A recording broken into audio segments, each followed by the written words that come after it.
Chicken stock made easy. Let's get to it. Stock. This isn't stock, shares and ISAs. If you've come for finance, you're on the wrong channel. This is chicken stock. More precisely, guys, welcome back to the channel. My name's Matt. This is the series where I break it down, make cooking simple, and let's get to it. So what's happening here, guys, is that last night, or last week for some of you, if you watched the episode, I made a roast chicken and I broke it down, same as I always do, break down the steps. And this is what we've got left over, the remains of our supper last night. Now, there's still a bit of meat on there, but we don't want any of that to go to waste. And so the best way to do that is make stock. Now guys, stock is basically the backbone of most cuisines around the world that I can think of. It's probably one of the oldest forms of cooking. And so this is an essential thing to know. I mean, so many recipes call for stock, and yet you might be buying the dried cubes, or you might be buying the liquid in liquid form, which is definitely a step up. But nothing compares to homemade stock. And also it's going to be far less processed and have less salt in it and all those sorts of things. So I recommend making stock. If you've got a freezer, that's the best way to store it. And you can use it fresh, like we'll be doing. So after this, the plan is to make some French onion soup. So you might want to tune in for that one. Right, let's get into it. What have we got here? Obviously the chicken carcass, and then we've got some vegetables and aromatics. I'll go through those in a second. What else? Oh, kit-wise, very straightforward. Chopping board, some knives. We'll need a measuring jug, and I'm going to use a pressure cooker. Now, so this is basically a big saucepan which closes, and when it's heated up, it gets under pressure. And what that means is the temperature inside the saucepan goes up much higher than it would in a normal saucepan. And so therefore it cooks much quicker. And that is a brilliant time saver, and you also use less energy using that. So we'll look at that. But you could use just a large pot, or you could also use a slow cooker. And in fact, you could even just cook it in the oven. I'll go into that in just a moment. We'll break down the steps. So first off, I'm going to deal with this bird because we didn't finish it all. So I need to take the rest of the meat off of that because we're not going to put the excess meat into the stock. So I'll do that now.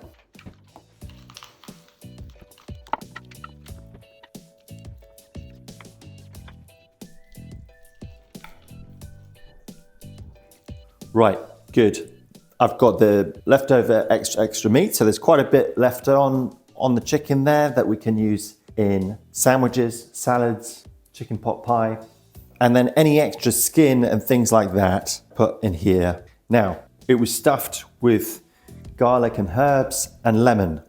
Now the lemon, as tasty as it is, I'm not going to add that to the stock because once you overcook it, it's going to become really bitter, these peels. So I'm going to discard that.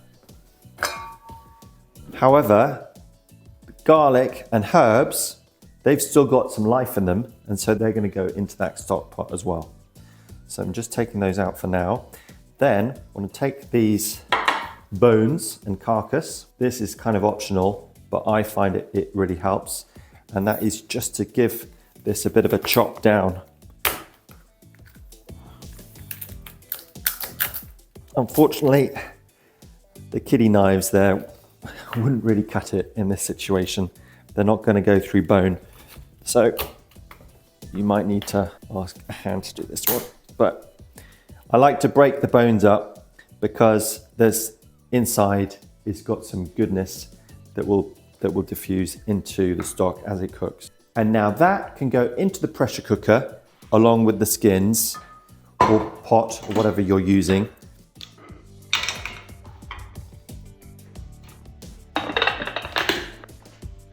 Right, I was going to say, let's talk vegetables. However, I've just remembered I've forgotten to weigh my bones and carcass. So this is not something I normally do, but I'll explain to you why. Okay, 430 grams, that's 15 ounces.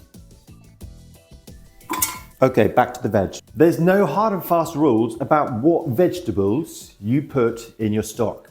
It's a chicken stock. You could not put any in. It would still be a chicken stock. But the more we can add flavors, the better. And so these are just the classic things that we've got here. So we've got some aromatics in the form of bay, thyme and rosemary. And traditionally, you would also put some parsley stalks, I don't have any, and then tie that together. And that's what's called a bouquet garni, which is a French way of saying it's like a bouquet of flowers, but in a stock pot. We're going to strain this. I'm not going to bother stringing that together. So I'm just going to pop that straight in the pot. Now for the other things, we've got an onion, carrots, celery. That's probably the most standard. I've got some garlic, leeks, and I've got a broccoli stalk. Some people might disagree with this and say it's going a bit off-piste. But the point I want to show here is that you can put all sorts in a stock. Any leftover vegetable trimmings, as long as they're clean, you can put them in the stock. And in fact, some people, every time they do vegetables, they'll put those trimmings into a Ziploc bag or something and in the freezer. And then anytime they make stock, put it into the stock. I'm not as organized as that. But anything I do have left over, I'll do that. Anything that risks having any dirt, we want to get rid of. But the peelings and all that is good to go in.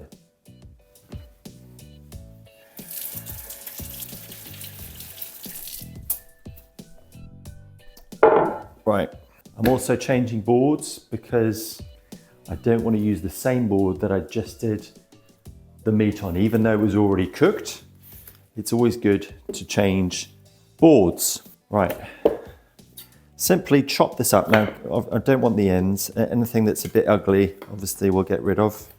Take these off as well. And the ends of those leeks.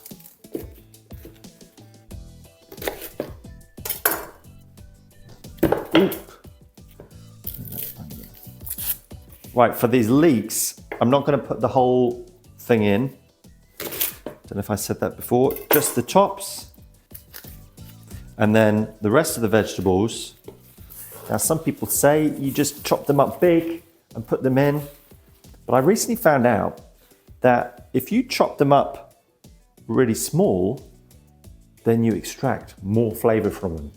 So that's what I'm going to do. Put these away.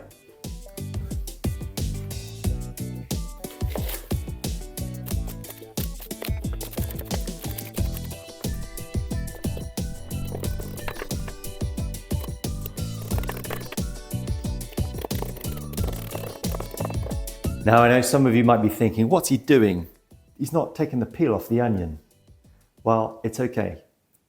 As long as you've got the outer peel off and any dirt, then that is still good to go. And actually, the onion peel will make the stock get a richer color, and there's still plenty of flavor there too. So the onion is going to go into the pot as well. We're going to hold off on the rest of rest of this veg for now. And then that's going to go onto a high heat. And just a little bit of olive oil to loosen things up.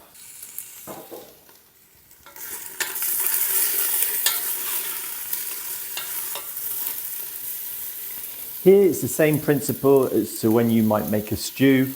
We're browning the onions, we're browning the meat, because when you do that, you get the bits that stick to the bottom and create that Maillard, what's called the Maillard reaction. Those sugars activate, and that's where you find that extra flavour. Now, some people, when they make stock, they don't do this step, and that's fine. And the reason for that is they want to have, if you want to have a very clear stock, so for doing a miso or something where you need it to be really clear and pure, in those situations, you wouldn't brown it, and you also wouldn't boil it. You just only simmer it. We're not doing that today. We want to get the maximum flavour, and so we're going to do this step. All right, that's really nice and browned. So in goes the water. Now, what we're doing here is deglazing. We want that to get that nice, those brown juices on the bottom. It's not burnt. It's just what's called fond, because I'm very fond of it.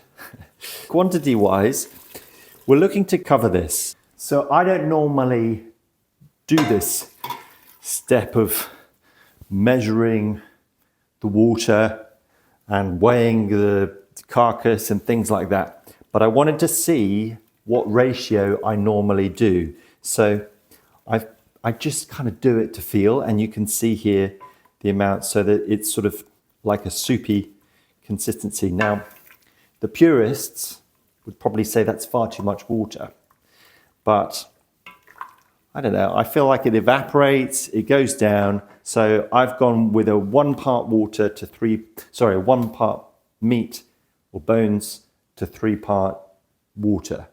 Some even say it should be like a two to three, so which is only just like, it's not even, it's about half again. So, that's just me. You could kind of work out what you want to do. So anyway, right now, everything else can go in. The carrots, the celery, the broccoli, on high, and the leftovers from the inside of the carcass. Give it a good stir. Right, so that's now got a good strong boil. On goes the lid, and then as soon as that comes up, I'll turn it right down to a simmer. Oh, here we go. So it's up to temperature. Is that gonna? I'll turn that down now. That is now gonna cook for about an hour. 45 minutes, hour and a half maximum on there. If you were simmering it, then you'd do it for probably, about 4 to 6 hours, which you could do in a normal pot without being under pressure or in the oven. Or if you were going to do it in a slow cooker, you'd do everything in the pot first, then transfer it, and probably you could do it up to 24 hours simmering in a slow cooker, just gently away. Some people like to do that. This is my preferred way. It's the quickest, it's the most economical. Quick word on pressure cookers. Obviously, you want to know what you're doing, okay? For kids in the audience, never do this without an adult present, because this is under high pressure, okay? The way it works is it goes quickly because the temperature inside is much higher than normally. Water boils at 100 degrees Celsius. In here, it's got up to 10, 15 pounds of pressure. And so that's going to be a much higher temperature. That's how it cooks stuff much quicker. And in fact, they call it an instant pot in America. Funny one. All right, I'll see you in an hour.